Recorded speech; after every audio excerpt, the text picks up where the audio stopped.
Justice a révolutionné la musique électronique. Une carrière débutée en 2003 sur un coup de tête, en faisant un simple remix pour se faire plaisir. Sauf que petit à petit, leur carrière va prendre de l'ampleur jusqu'à devenir des pionniers de la musique française à l'international, en remplissant d'immenses salles de concert dans le monde entier et en inspirant tout plein d'artistes électro depuis plusieurs années. Voici l'histoire du duo qui a révolutionné la French Touch, Justice.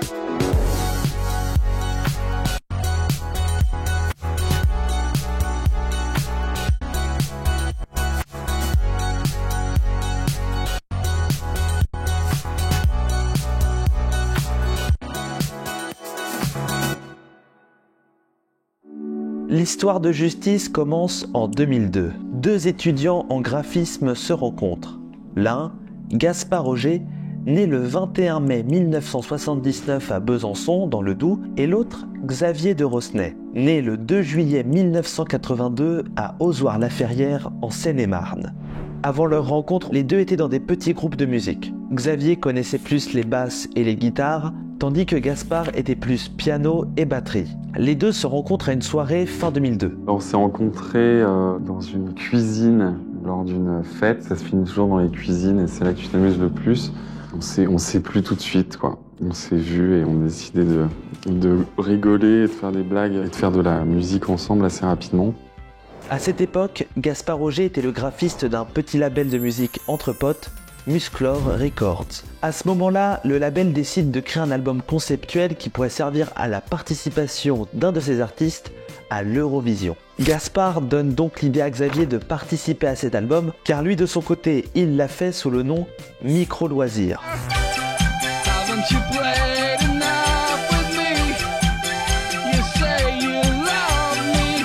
C'était l'époque des cash converters, donc je sais pas si ça existe encore, où tu pouvais acheter des synthés, des choses pour pas très cher. Et avec notre premier synthé, premier sampler, on a fait donc le premier morceau qu'on a fait pour une compile d'amis en fait. Les deux réussissent à pondre deux morceaux, mais pour cela, il faut trouver un nom pour ce duo. Et par un quelconque miracle, le nom Justice arrive.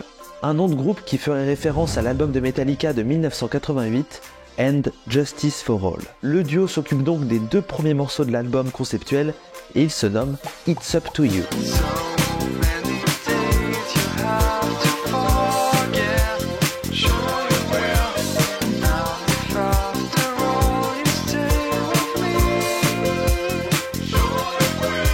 Donc, je crois qu'ils en ont vendu 70 copies. C'est une rareté de Justice. Bon, vous l'avez remarqué, mais Justice n'a jamais participé à l'Eurovision. Et c'est bien dommage. Mais ça a permis à Xavier et Gaspard d'avoir leur première expérience musicale qui se réitérera la même année. Justice participe cette fois-ci à un concours de la Radio Campus. Le but de ce concours était de faire un remix du morceau de Simian sorti fin 2002.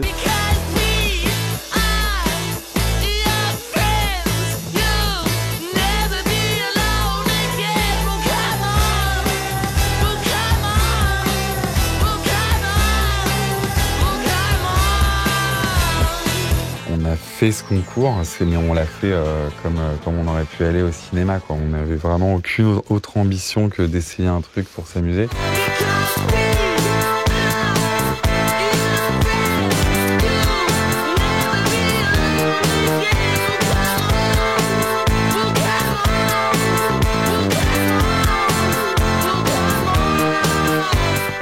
Et il se trouve qu'on a perdu donc ce concours de remix parce que le groupe n'avait pas forcément adhéré à notre proposition esthétique. Le truc, ça ressemblait à du midi jazz. Ils n'ont pas réellement d'ambition particulière, mais le ton changera radicalement lors d'une soirée raclette chez Gaspard à Vincennes en avril 2003.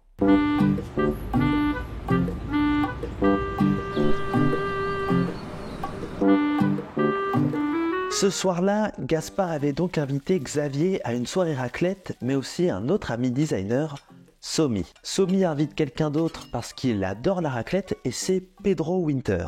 En 2003, cet homme était le manager des Daft Punk. Le groupe techno français sans doute le plus connu dans le monde. Mesdames et messieurs, Daft Punk. Daft Punk. Bonjour.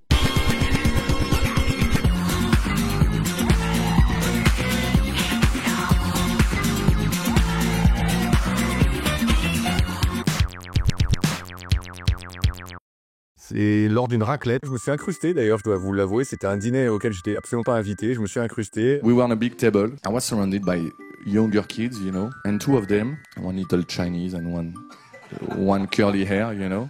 Et à la fin du dîner, ils savaient ce que je faisais, ils m'ont dit « Ah, on aimerait bien te faire écouter, on fait de la musique ». En fait, eux, ils étaient graphistes à la base. Et pour s'amuser, ils ont fait ce morceau qui est Never Be Alone. Et voilà, et je suis tombé sur les fesses. Et le lendemain, je l'ai joué au Pulp, une petite boîte de nuit parisienne. J'ai vu la réaction du public et je crois qu'une semaine après, ils ont signé un contrat avec moi. À l'époque, il a comme projet de créer un label qui se nomme Headbanger Records, ayant comme principal objectif de dénicher les prochains grands noms de la scène électronique française. Xavier de Rosnay et Gaspard Roger sont les deux premiers artistes signés Headbanger Records. Le morceau attire très vite l'attention du public, qui pousse donc le label à sortir le morceau en maxi vinyle en juin 2003. C'est donc la deuxième sortie du label Headbanger. Il me file un morceau plus le remix de Simian et il me reste une phase B. Et on se rend compte qu'on a un morceau de DJ Mehdi qui n'était pas sorti à l'époque. Mehdi se retrouve sur la deuxième référence du label en phase B de Justice. DJ Mehdi, qui est aussi le cofondateur d'Headbanger. Le label arrive à en vendre 2000. Le morceau arrive à traverser la frontière française pour arriver chez nos amis allemands, plus précisément DJ Hell, grand producteur et dirigeant du label international DJ Gigolo. Le DJ appelle Pedro qui lui supplie de pouvoir publier le morceau sur son label, ce qui sera chose faite. À partir de cette réédition en 2004, tout se passe très vite pour Justice. Le label allemand enregistre 5000 ventes et le morceau est diffusé dans les DJ sets du monde entier. Lors de la sortie du single, la direction artistique est celle d'Headbanger, dirigée par Somi, colorée comme des gros dessins bien visibles de loin. Mais le duo prend désormais le projet de la musique au sérieux et compte créer tout un univers artistique avec leur musique. Ils demandent donc à Somi de s'en occuper. Lors de l'écriture du nom Justice, une lettre attire leur attention, le T. Placé au centre du mot et écrit à la main comme une forme de croix, une lettre imposante, qui donne l'idée au groupe d'en faire son symbole. Le logo Justice est né. D'une couleur dorée, une croix d'un style gothique, le groupe peut lui aussi se cacher derrière un symbole fort. On n'a jamais connu aussi simple. Suite à cette arrivée fracassante sur la scène, comme tout bon artiste d'électro, les demandes de remix d'artistes plus ou moins confirmés affluent. Et ils en acceptent. Britney Spears avec Madonna, INI, Fatboy Slim ou encore bien sûr Daft Punk, 2004 et 2005 les confirment, avec bien sûr la sortie de leur deuxième single. Un tout nouveau morceau, une composition originale, voici Waters of Nazareth.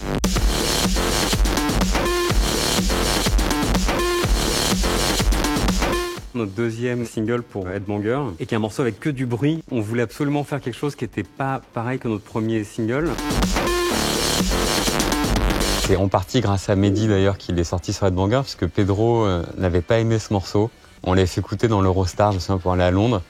Et il nous avait dit ouais, bof, non pas trop, peut-être on le mettra en phase B dans notre morceau. Et là, j'ai Mehdi, il me dit « Non mais les gars, c'est ça qu'il faut sortir, c'est le meilleur truc que vous avez fait, c'est ça !» Mehdi était un peu le seul à voir le potentiel du morceau. Et rien que pour ça, merci Mehdi.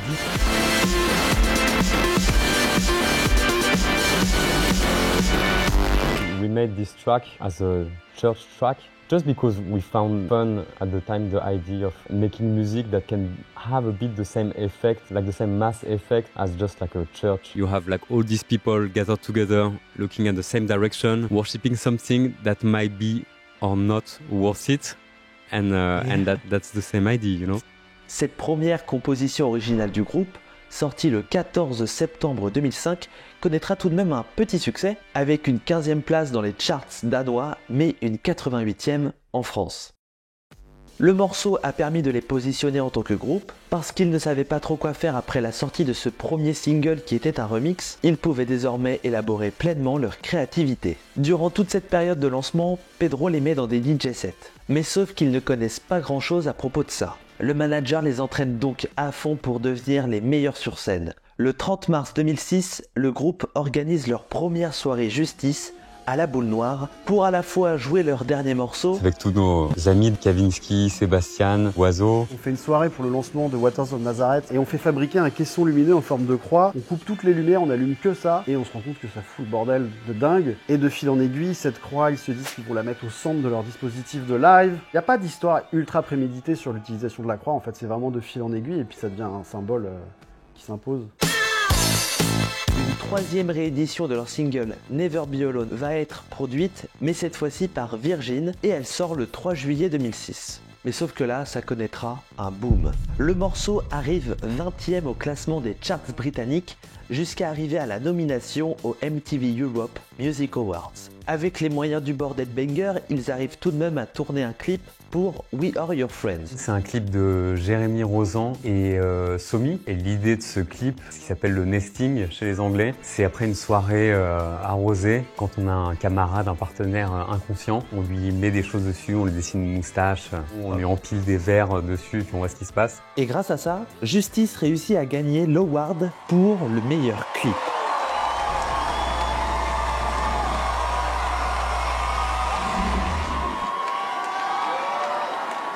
And the winner is Justice versus Simeon. Hey, that's amazing. Well, we're very glad, but tonight the Justice Boys are touring in the US. Somi récupère la récompense puisque Pedro Winter et Justice n'étaient pas là. Je me demande bien qu'est-ce qui pourrait se passer de mal. They're very sorry they can't be here tonight. But they want to thank you guys. Thank you. Kanye West les interrompt. Il était nommé dans la même catégorie que Justice pour son clip Touch the Sky. Et je pense qu'il n'a pas apprécié sa défaite, bien qu'il ait gagné lors de cette cérémonie l'award du meilleur rappeur. Mais revenons aux images. Oh, Kanye, you won already. Nigga, this video cost $1 million, fam. I had Pam Anderson, I'm jumping across canyons and shit. Now you're gonna have to share. If I don't win, the award show loses credibility. Ça a donné lieu à la première sortie de piste de l'ami Kanye, et on savait pas qui était Kanye West, donc on a dit ok. Et d'ailleurs, ce que vous venez de voir, c'était 3 ans avant une autre de ces interruptions, celle face à Taylor Swift, à la même cérémonie. Et Xavier et Gaspard ont enchaîné les DJ sets dans toute la France, allant même jusqu'à traverser plusieurs pays d'Europe.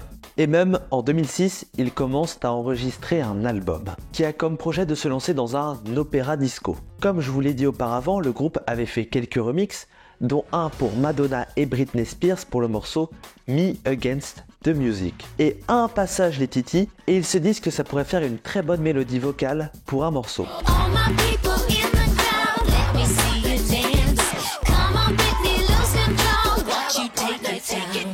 Avec cette mélodie en tête, ils vont aller à une chorale pour enfants à la Fondation des jeunes musiciens de Londres. C'est pas un sample, ce sont des vrais enfants en fait qu'on a enregistrés à Londres et le chanteur principal en fait qui chante sur les refrains a 8 ans. C'est votre version à vous des choristes? Exactement.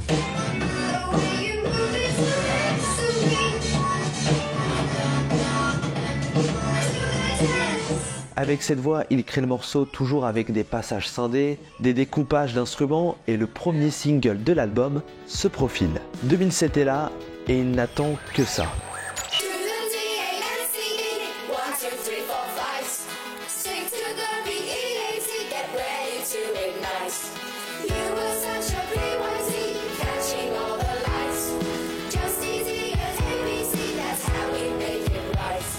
D.E.N.C.E, le troisième single du groupe sorti le 23 avril 2007, un morceau devenu culte de cette année-là. Des paroles reprenant énormément de références à Michael Jackson, car Xavier et Gaspard sont fans de lui.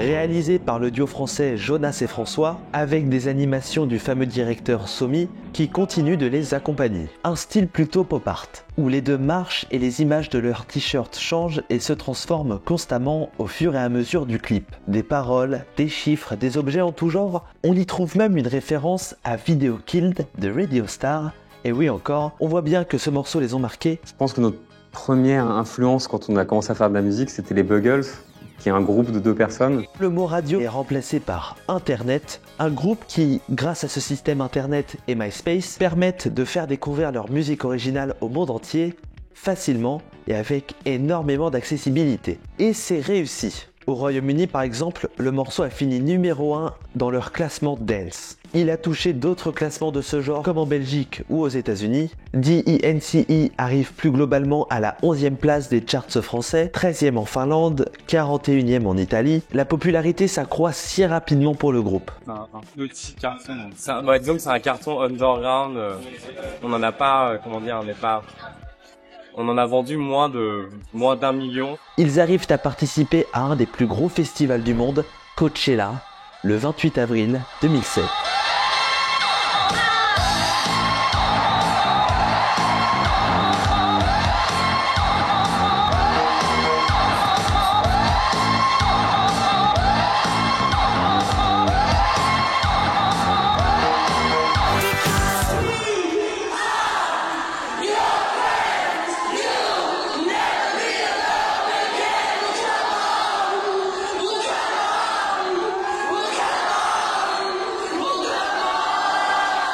First ever live show we played was Coachella 2007. Coachella was actually the first festival to offer us a gig to play live. We played 4 years as DJs, working on an album, not knowing if we would ever be able to make an album as a band. We felt so relieved because we had spent the 4 previous years thinking maybe we are just meant to make remixes and not even albums. And here we were in the desert thinking we are actually maybe like a real band. Thomas was here like during the first show. And he helped us a bit like putting like the stage together. Lors de ce set à Coachella, ils utilisent tout plein de nouveaux morceaux qui sont donc ceux du nouvel album.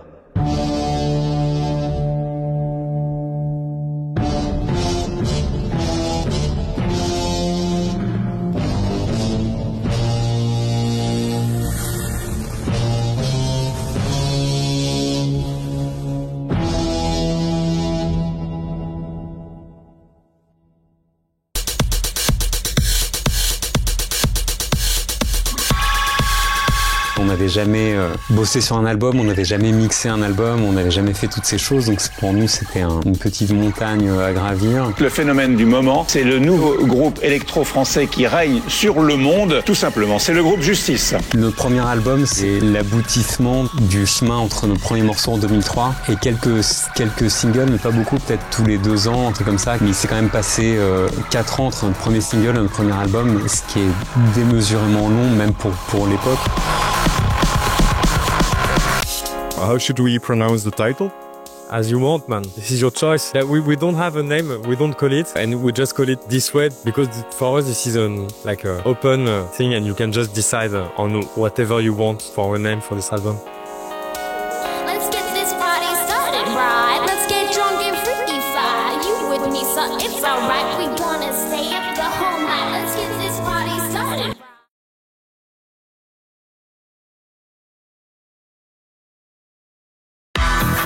Non, là c'est bon, on est nominé, c'est vrai, c'est sûr. Ouais. Mais on est clairement super contents. How many is the video of the year? The award for the best new video. Tout est allé super vite, j'ai l'impression, avec vous. Est-ce que ça vous a surpris cette victoire? How incredible is it to win like 2 years in a row? Thanks God and MTV. Bye. Malgré tout, on a quand même conscience d'avoir fait un disque qui est pas forcément super facile à écouter. On est super content et partager le disque qu'on a fait avec les gens, c'est parfait quoi. Lors de la hype de Cross qui semble parfaite, il va y avoir un choix artistique. Une erreur d'interprétation qui changera totalement la donne pour le groupe. Parmi les 12 morceaux de l'album, ils en choisissent un pour en faire un clip. Un qui a un son très particulier et qui sortira le 1er mai 2008, et c'était le clip de Stress.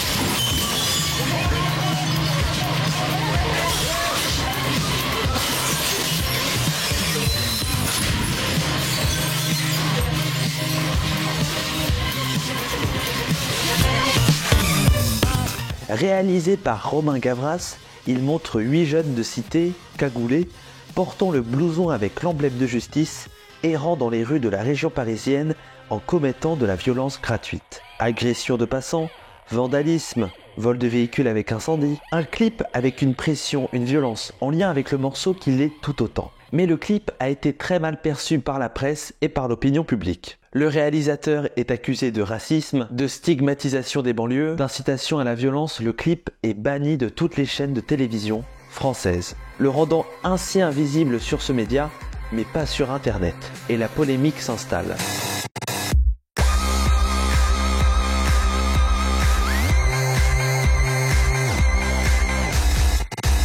Ce sont des images violentes et provocatrices. Du clip qui fait scandale. Ce groupe qui fait polémique.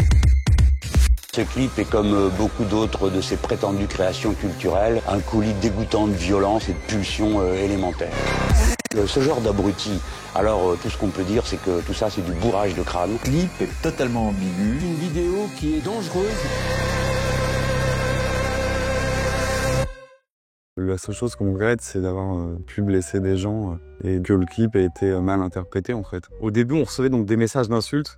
Des mecs qui disaient voilà, c'est de la merde, je sais pas quoi. Mais c'est ok. En offrant ce clip, on s'attendait à ce qu'il y ait des gens qui détestent. On s'est dit bon, ça va faire chier des comme la France bien pensante de 45 ans qui a rien à voir avec ça. Après, on pensait pas que ça allait froisser les gens que ça a froissé en fait.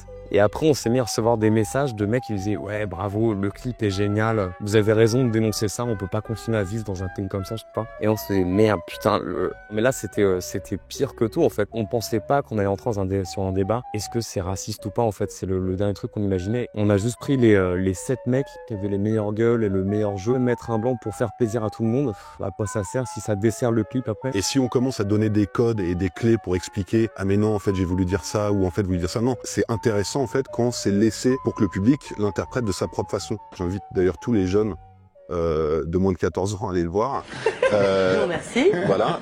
L'espèce de polémique qu'il y avait autour de ce clip, elle était super franco-française aussi. Les mécontents gueulent toujours plus fort que les gens qui sont heureux. Le morceau en soi est bien apprécié, à l'inverse du clip, avec l'usage de 3 samples, dont un de la bande originale du film, La fièvre du samedi soir.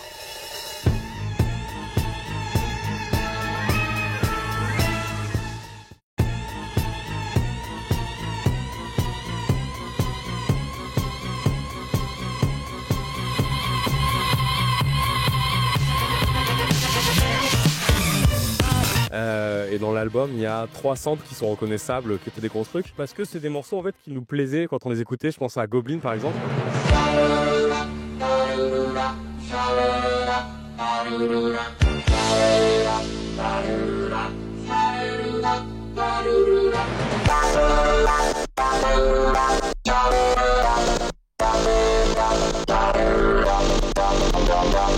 Pendant 5 minutes, on a essayé de refaire un peu la même chose, et puis on s'est dit bon bah à quoi bon essayer de refaire la même chose, alors que en un sens c'est plus franc d'y aller direct et de le prendre. Moi j'ai pas de problème avec l'utilisation de samples, l'important c'est de pas être frustré après avoir fait des morceaux. Le gros débat c'est ouais, est-ce que c'est de la vraie musique ou pas, est-ce qu'il y a des samples, c'est quoi.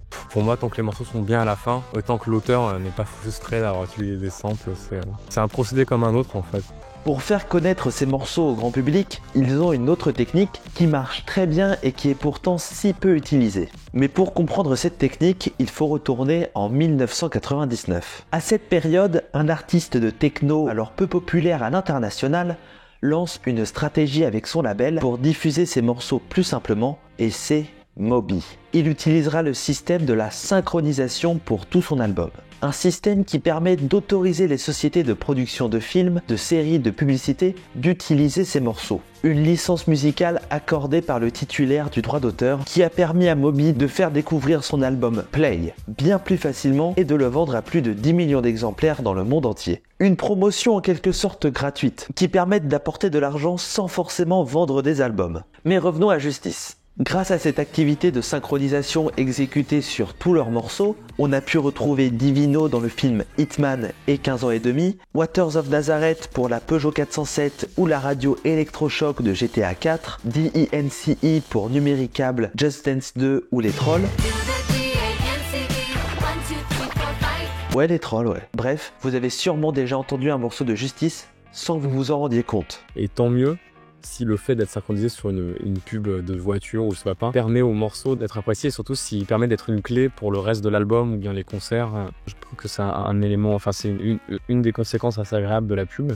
Et donc justement, en parlant de concerts, Justice va s'atteler à une tournée mondiale à partir d'octobre 2007. En passant dans des festivals ou dans des salles moyennes en France, en Europe, en Amérique ou aussi l'Asie. Le truc qui est bien, c'est que tout le monde peut connaître Justice. Toujours grâce à Internet. Et avec le show son et lumière que le groupe présente, ils font l'unanimité à l'international. Tous leurs concerts sont complets. Et une sorte de Justice Mania s'installe dans le monde entier. Mais surtout, aux États-Unis. Musique avec l'une des révélations de cette année 2007 en matière d'électro-pop. Oui, c'est un genre et vous allez peut-être le découvrir. Ils sont français, ils s'appellent Justice. En 2 tubes, ils se sont imposés en Europe et même en Amérique. Gaspard!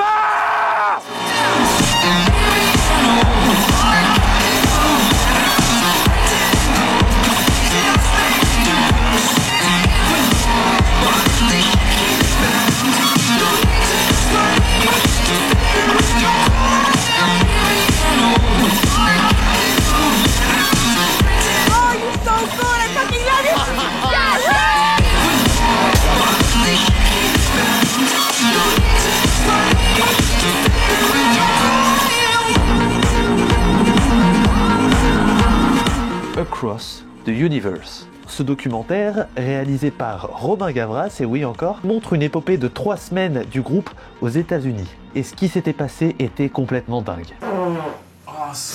Toutes ces images serviront pour un DVD qui sera accompagné d'un CD, d'un live. À San Francisco, c'est un documentaire de musique qui parle ni de musique ni du groupe Justice, mais d'une bande de jeunes qui s'amusent pendant 3 semaines dans un pays qui n'est pas leur pays. C'est presque comme une succession de plans et puis chacun se fait son propre scénario par rapport à ce qu'il voit. Et il y a des gens qui comprennent des choses différentes sur les mêmes successions de plans en fait, ce qui est assez drôle. Après, il y a quand même 1000 manières d'interpréter ce qui s'est passé. Lors de cette même année 2008, ils sortent un nouveau remix, mais cette fois-ci pour MGMT et le morceau Electric Feel. Ce remix a permis à Justice de remporter un Grammy, celui du meilleur remix. Ils composent également un morceau pour le défilé de la collection Printemps-été Homme de la Maison Dior, qui sort le même jour sous le nom Planisphère sur leur MySpace.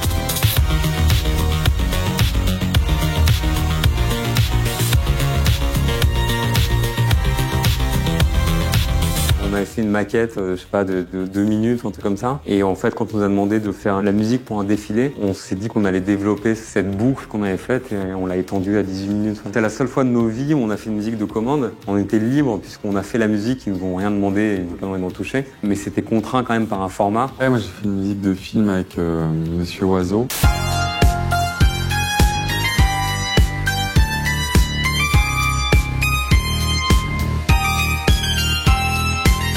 Pour Planisphère, c'était un petit peu la même démarche dans le sens où c'était un thème arrangé de plein de manières différentes avec la même base mélodique et c'était intéressant de faire ça sur Planisphère aussi.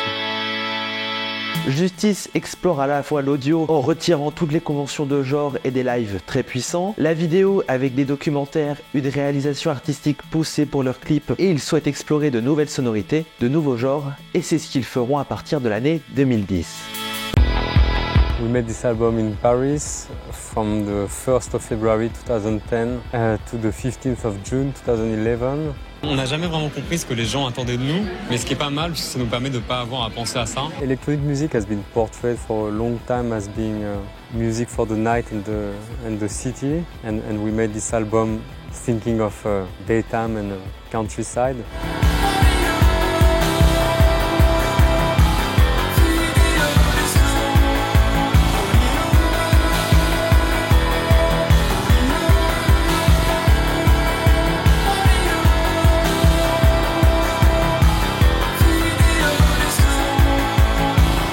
Le nom de l'album est une phrase en latin qui signifie « j'entends, je vois, j'apprends ». Voici le deuxième album du groupe. Sorti le 24 octobre 2011, l'album contient 11 morceaux. 46 minutes, une musique que beaucoup de fans du groupe ne s'attendaient pas à entendre. La découverte a déjà été faite 8 mois avant, lors de la sortie du premier single de l'album, Civilization. Writing it was easy, but then putting it together was really hard. The tempo changes several times during the track. The key of the verses change also during the song.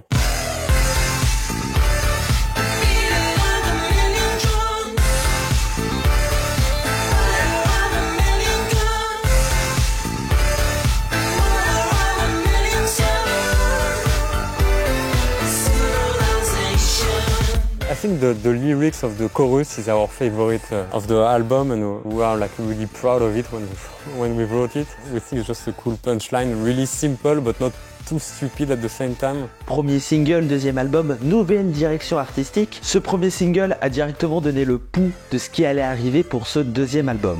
Audio Vidéo Disco est un album moins brut, des sonorités plus synthétiques, mais on reconnaît que c'est du Justice. Et donc pour cet album, 4 clips sortent. Il y a eu le single éponyme aussi, réalisé par Somi. Ce clip, c'est une version fantasmée de notre studio et de l'enregistrement d'un album. Donc aussi, ça fait référence à des making-of de l'album qu'on a pu voir. Pour nous, c'est plus qu'un retour des années 80, c'est juste un espèce de fantasme d'enregistrement d'album. Mais ceci dit, on a fait gaffe aussi à mettre des éléments modernes dans le clip. Il y a des ordinateurs, des choses comme ça, pour pas que ça soit trop rétro en fait. Il y a aussi eu le clip Don and On.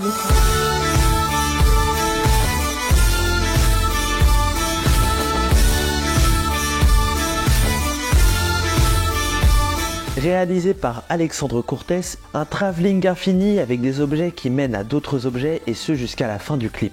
Selon le réalisateur, cette idée viendrait du nom du morceau qui est lui aussi une répétition. Et le dernier clip, c'est Newlands. Un clip où se déroule un match de sport futuriste ultra violent, mélangeant football américain, baseball et roller derby dans une ambiance complètement folle.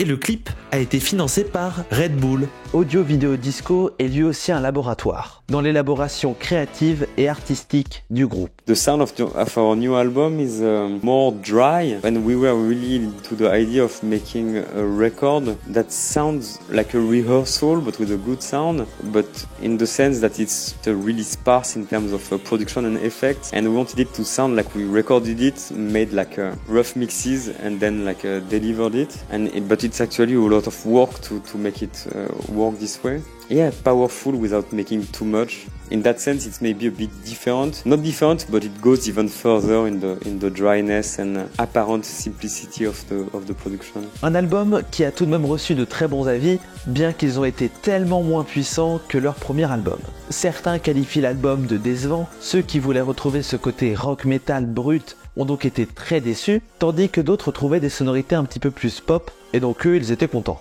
L'album connaîtra tout de même un très bon succès, le morceau Civilization sera tout de même nominé aux MTV Europe Music Awards, et Justice remporte aussi sa nouvelle victoire de la musique pour le meilleur album de musique électronique à une période où Headbanger est endeuillé et dans une tristesse absolue. Le monde de la musique est en deuil. DJ Mehdi vient de mourir à l'âge de 34 ans, victime de l'effondrement de la mezzanine de son appartement parisien. DJ Mehdi, producteur et compositeur, était un artiste reconnu dans le monde entier. Oui, la nouvelle est arrivée par Twitter, un message d'un de ses amis en début d'après-midi. Il a provoqué des milliers de réactions. DJ Mehdi, grand producteur, grand DJ, c'est juste que il y a beaucoup d'émotions, beaucoup trop, et c'est un peu compliqué pour en parler à l'antenne.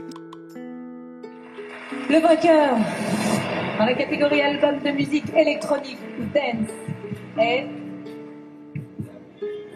C'est Justice, Audio Vidéo Disco. Bon les garçons sont pas là, ils sont comme vous le savez en tournée un peu partout, ils sont ce soir en Suède. Je voulais juste en profiter quand même pour remercier les gens avec qui je travaille depuis 9 ans sur Justice parce que ça s'est pas fait comme ça. Je voulais aussi partager et dédier ça au nom du groupe pour notre ami qui nous manque, DJ Mehdi. À qui on pense?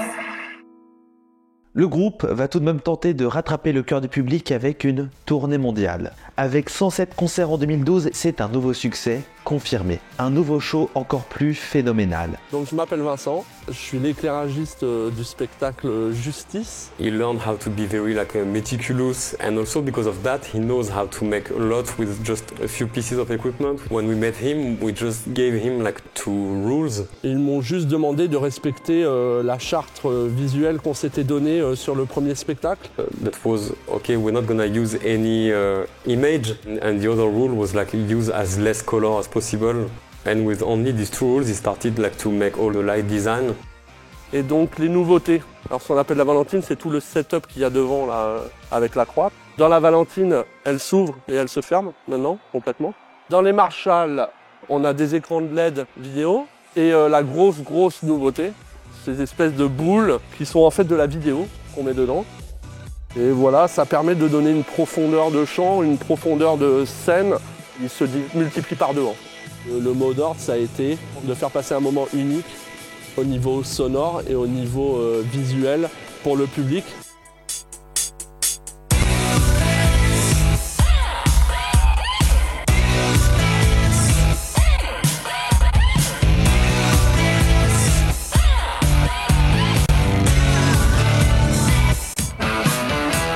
Le jeu de son et lumière est encore plus révélateur lors de cette tournée, qui conquit encore le public. Ils sont également sur la headline du festival Coachella pour les 15 et 22 avril 2012. Après cette grande tournée vient ensuite la tradition pour le groupe, sortir un album live du deuxième album.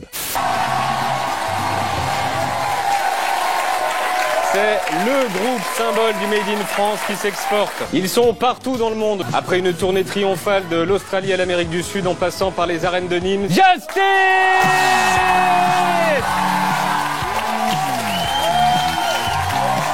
Vous sortez ce live enregistré en juillet dernier à Nîmes, c'est ça? Ça s'appelle Access All Arenas. Alors le précédent album, vous l'aviez pitché comme ça, avec 5 mots: agriculture, ongle noir, force tranquille, moelleux mais lourd, masculin mais pas macho. C'est quoi les 5 mots de celui-ci? Sueur, sang, larmes, péplum et best-of, parce que c'est comme un best-of de nos 2 premiers albums et de Across the Universe. Le mot étranger le plus bizarre que vous ayez appris, il venait d'où?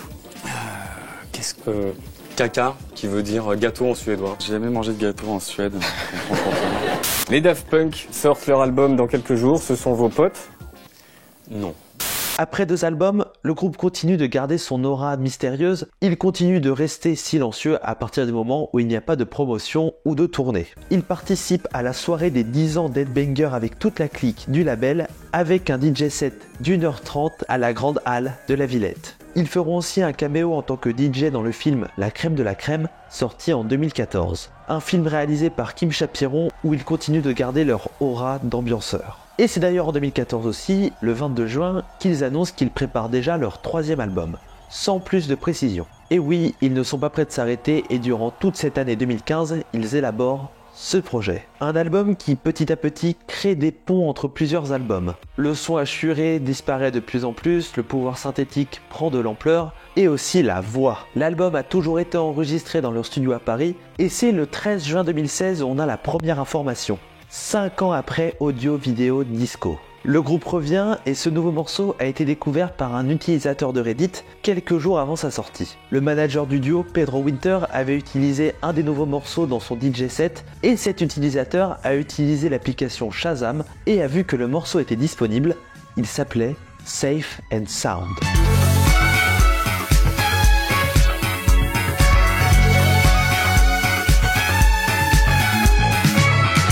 Nous y sommes, le mélange disco, pop et French touch est là. Ces 3 genres musicaux ont bouleversé des générations ayant comme seul but de lâcher des pas et de profiter du temps qui passe. Safe and Sound en fait désormais partie. Un 3e album qui donne donc un nouveau concept, comme on peut le voir sur la pochette de l'album.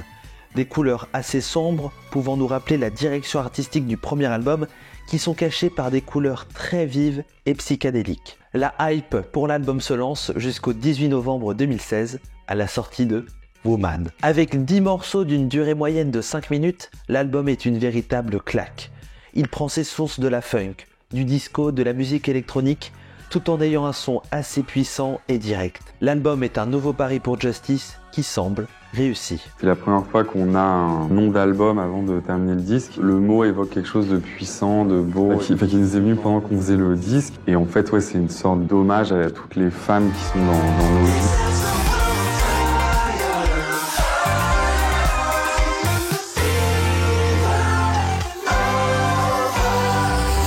C'est aussi véritablement un moteur de nos vies et de ce qu'on fait. On fait toujours quelque chose, finalement presque toujours, pas tout le temps, mais pour une femme quelle qu'elle soit. Parce que c'est pas par hasard si le symbole de la justice c'est une femme aussi. Tout ça a un sens finalement.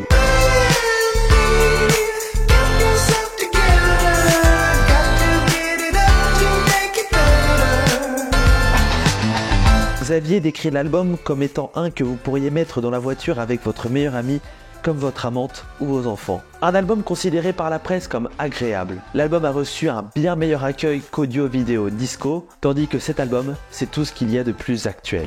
Des morceaux qui sonnent frais. Bon, certains médias continuent de cracher dessus, comme Pitchfork, qui a donné à l'album une note de 5,2. Un genre de voyage analogique de nostalgie. Les enfants de la French Touch ont-ils grandi? Mais ce n'est pas grave, le groupe annonce sa nouvelle tournée, 89 dates. Justice effectue des tournées avec de moins en moins de dates, mais avec des shows de plus en plus grandiloquents. Cette fois-ci, encore plus d'écran, un show épileptique. Ils résument bien les 10 ans de leur carrière depuis leur premier album.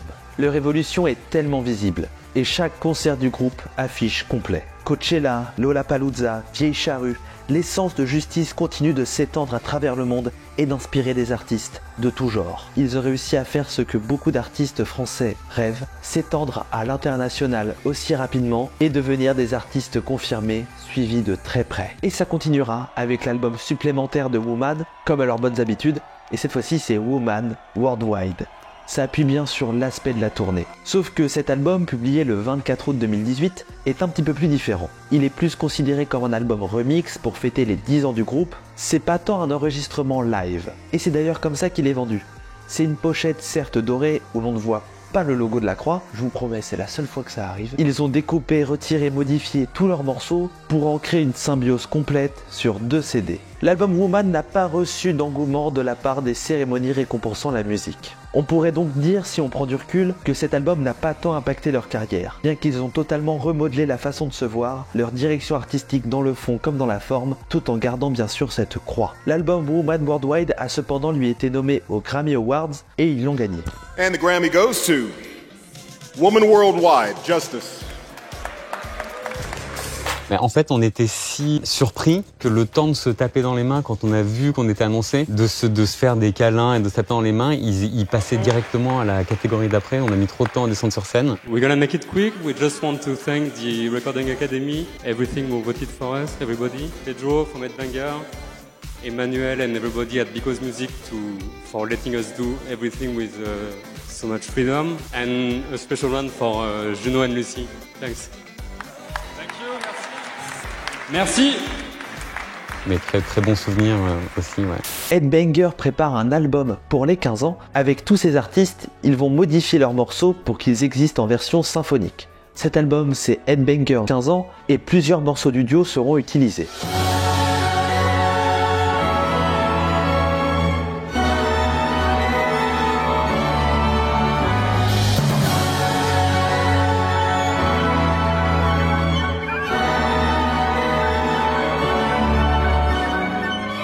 C'est un album qui est super et je vous le conseille d'ailleurs. C'était un nouvel exercice et ils vont aussi en faire un autre qui cette fois-ci sera un petit peu plus grand, faire un film musical issu de l'album Woman Worldwide. Voici Iris, A Space Opera by Justice. Un film d'environ 1 heure, produit par Pathé et leur label, réalisé par André Chemetov et Armand Béraud.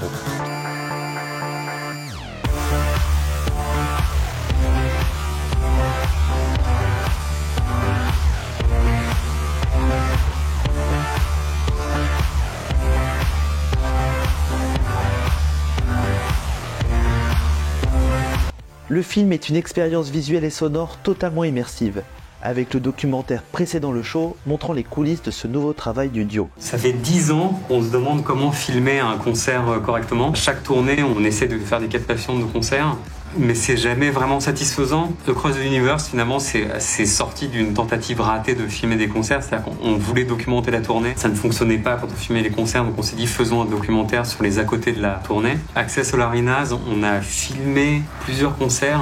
On a fait des tentatives, ça marchait pas. Et en réfléchissant sur cette tournée, on s'est encore posé la question d'une captation en public. Et finalement, on a repensé à nos amis de Pink Floyd et leur live à Pompéi qui est filmé sans public. Finalement, la chose qui est agréable sur une retransmission une captation de concert, c'est la réaction du public et le jeu entre le groupe et le public. Et le filmer dans un espace... Dans un environnement maîtrisé, c'est indispensable. En voyant le film, on ne sait pas si c'est dans une salle. Ça n'a plus d'importance l'espace dans lequel on est. C'est un espace complètement vierge. Ça permet de se concentrer sur la musique et sur la mise en scène et pas sur nous, puisqu'on est quasiment absent du film, ni sur les réactions du public. Avec une séance unique dans plusieurs cinémas de France le 29 août 2019 à 20h30, et il se regarde aussi très bien à la télévision avec sa diffusion sur TMC quelques mois après. Un très beau cadeau pour les fans, qui retrouvent toutes les références du groupe depuis leur début. Un mélange entre cinéma et musique qui fonctionne à merveille. Le nom Iris a été choisi pour évoquer une intelligence artificielle, qui a un nom de femme et qui ferait penser à une sorte d'ordi malfaisant. C'est une référence au cinéma de l'époque, 2001 l'Odyssée de l'espace et le robot Carl. Le film a bien sûr été diffusé en France et dans quelques pays d'Europe, jusqu'à même l'Amérique latine. Cependant, on va pas beaucoup profiter des cinémas, puisqu'ensuite arrive 2020. Dès demain, midi, et pour 15 jours au moins, nos déplacements seront très fortement réduits. Nous sommes en guerre.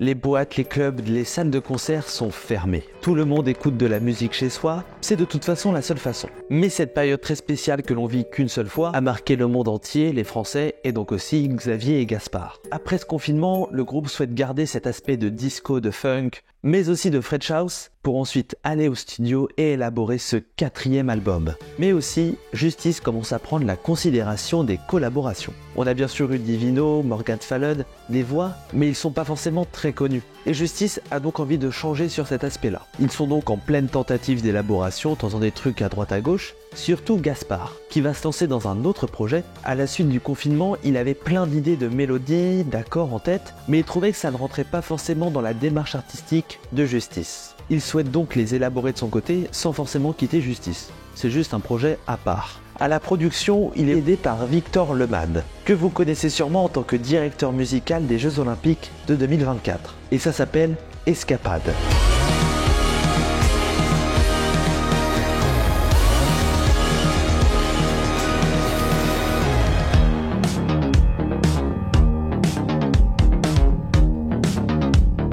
D'une durée de 44 minutes, avec 12 titres qui sort le 25 juin 2021. Cet album est une bonne surprise en cette année, une année très étrange pour la French Touch, suite à la séparation du plus gros duo de ce genre musical, Daft Punk. Un album donc très mélodique et synthétique, qui plaira à tout le monde. Cet album est en soi un petit bonus, une période où tout de même le duo n'avait pas publié de composition originale depuis plus de 5 ans. Mais au cours des années qui ont suivi, la production de l'album de Justice continue, toujours en silence, jusqu'en juin lors d'une petite interview. Et Banger se projette vers 2024 et le retour de Justice, c'est officiel, je peux vous le dire maintenant, il y aura un nouvel album et une nouvelle tournée en 2024. Est-ce que c'est un scoop? Peut-être.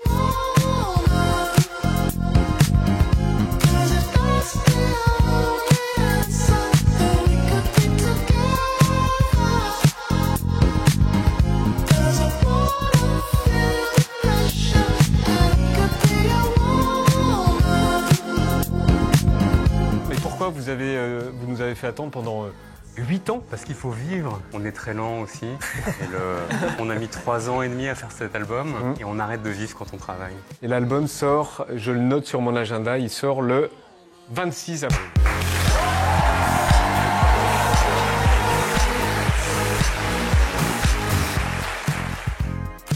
Pourquoi Tame Impala? En fait, ça fait longtemps qu'on pense à lui et qu'on écoute sa musique. Et on attendait le bon moment et le bon morceau pour le faire. Et puis la vie, quoi. Les intervenants vocaux sur nos disques, en général, c'est des mecs qui chantent en falsetto. En fausset ou en voix de tête. Ouais. Et c'est vrai que Thundercat, Miguel, Kevin, Raymond et les Flints et Conan, dans une certaine mesure, ont cette espèce de douceur dans la voix.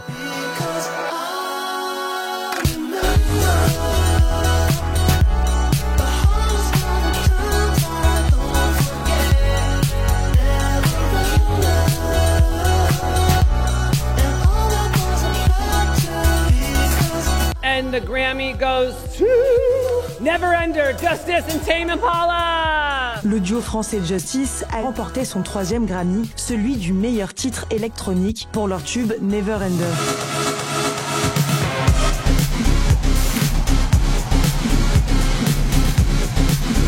On est allé au bout de ce qu'on pensait être un album qui est fun, ludique, varié, intéressant. Et depuis le moment où on l'a terminé, ça nous appartient plus et advienne que pourra. Donc la rumeur comme quoi il y aurait The Weeknd, je peux pas le savoir si je mets ça sur une platine. Si, la rumeur est fausse. D'accord, ok.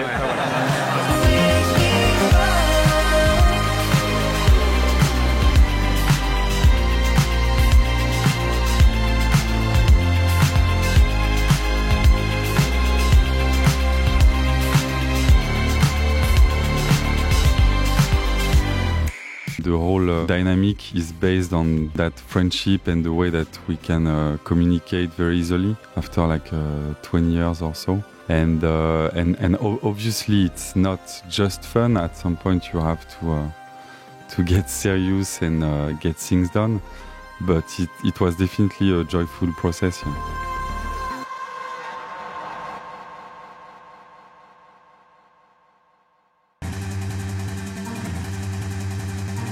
Et voilà, j'espère que cette vidéo sur Justice vous a plu, en tout cas moi oui. Je vous fais ce petit message de fin pour vous dire tout d'abord, excusez-moi pour le retard, mais j'ai eu énormément de soucis techniques sur cette vidéo, j'ai dû la retourner je ne sais pas combien de fois. Donc j'espère qu'elle va vous plaire. Si c'est le cas, n'hésitez pas à vous abonner, à liker la vidéo et à la partager, c'est le plus important pour moi. En tout cas, je vous fais aussi ce petit message pour vous remercier des retours sur ma vidéo sur George Michael qui a fait plus de 200 000 vues au moment où je tourne cette vidéo. Et je vous en remercie grandement.